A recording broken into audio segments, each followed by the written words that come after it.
The first time I saw the human, I laughed in his face. He stood alone in the marble hall of my mother's palace, wearing a plain gray uniform with no medals, no claws, no venom sacs, nothing that marked him as a warrior, in any way my people understood. My name is Vretha, daughter of the ruling matriarch of the Shar Dominion, and I had grown up believing that strength could be seen. It showed in scars. It showed in claws sharpened to points. It showed in the low growl a true warrior carried in their throat. This human, whose name I would soon learn was Miles, had none of that. He simply stood there, hands folded behind his back, watching the hall the way someone watches rain fall, calm and unbothered. I walked up to him with my court trailing behind me, young nobles, eager to see me put the outsider in his place. "So this is what they send us now," I said, loud enough for the whole hall to hear. "A soft creature with no claws, no fangs, no scales. Tell me, soldier, how does your species survive at all?" He looked at me, and there was no anger in his eyes. Only a strange, quiet patience. "We survive," he said, "by choosing who we protect, and never looking away when it matters." The nobles behind me laughed. I laughed loudest of all. "Pretty words," I said, "but words do not win wars. Claws do, strength does."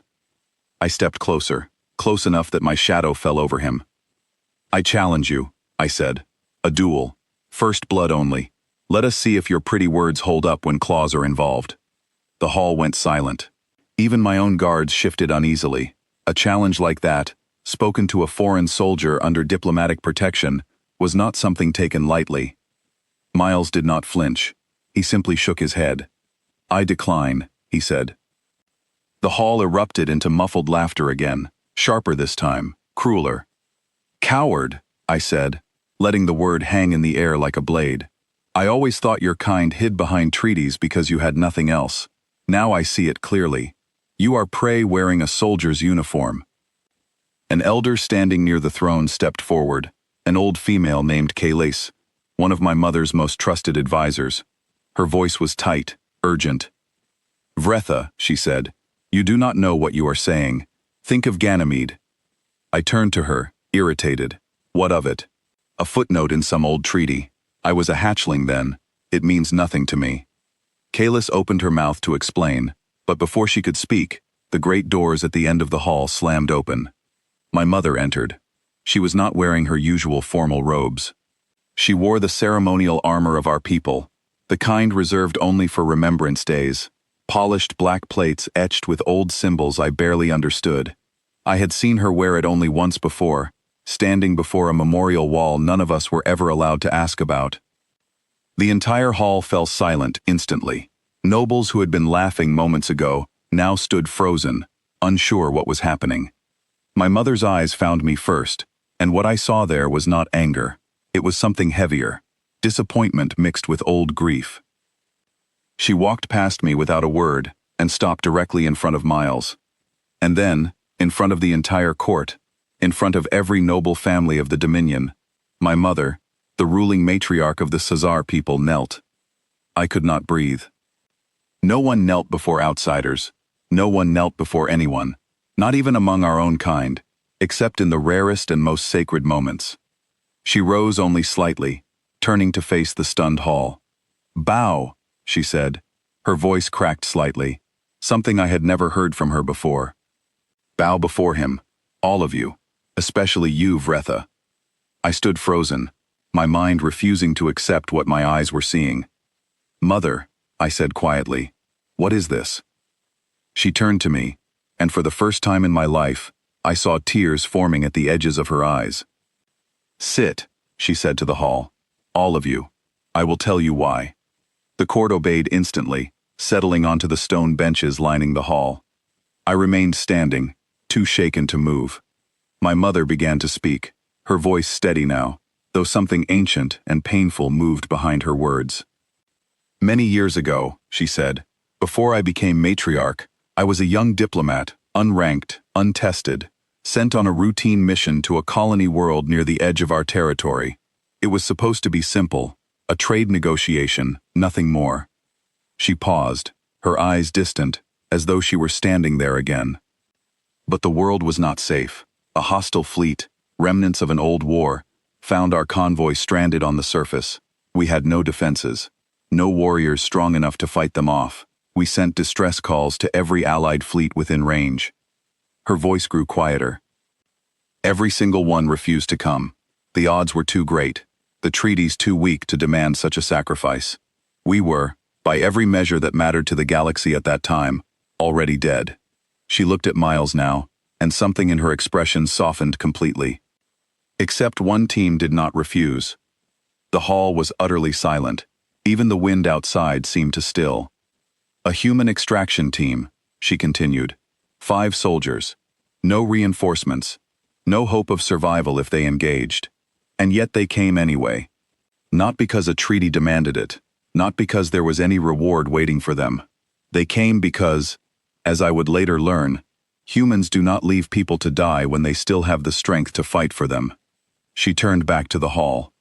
They held that position for nearly a full day. One by one, they fell protecting a group of terrified strangers who were not even their own people. By the end, only one soldier remained standing. She looked at Miles. He carried me out himself, through fire and wreckage, though he was wounded and could barely stand. He never asked who I was. He never asked what my rank would one day become. He simply made sure I lived. I felt something shift painfully inside my chest. Years later, my mother said, after I became matriarch, I searched for him. I wanted to repay the debt properly, publicly, with honors, befitting what he had done. But when I found him, he refused every reward I offered. He asked only for a quiet posting here, as a liaison, nothing more. He never told anyone what he had done. He never used my gratitude for personal gain. He simply continued his duty in silence. She turned to me now, her eyes steady. This is the soldier you called a coward, Vretha. This is the soldier you called prey. I looked at Miles, and for the first time, I truly saw him. Not the absence of claws. Not the absence of scars. I saw the quiet weight he carried, the kind that came from choosing to stand in front of danger, for people who could offer him nothing in return. My legs moved before my mind fully caught up with them. I knelt, slowly, my pride crumbling beneath something far heavier and far more real.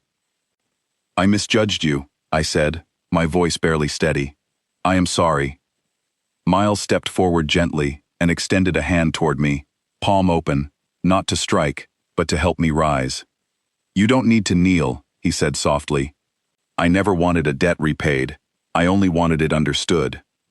I rose slowly, my mind reeling from everything I had just learned. Understood how? I asked. He looked around the hall, at every noble who had laughed only moments before.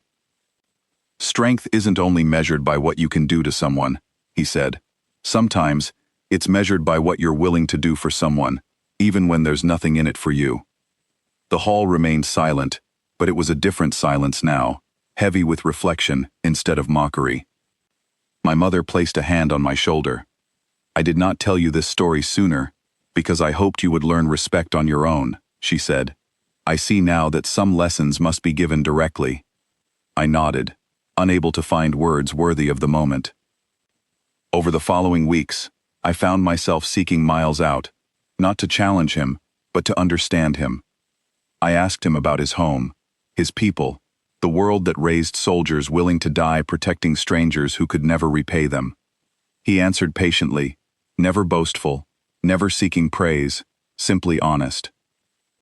I began to see humanity differently, not as a fragile species hiding behind treaties, but as a people who valued something my own culture had long overlooked, the quiet, unglamorous choice to stand firm, when standing firm cost everything, and promised nothing in return.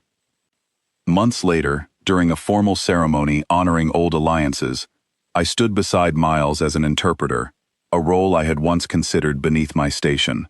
When younger nobles from other worlds began mocking him the way I once had, I stepped forward before they could finish their words. Choose your next sentence carefully, I said, my voice calm but firm. You do not know who you are speaking to. They fell silent, confused but obedient.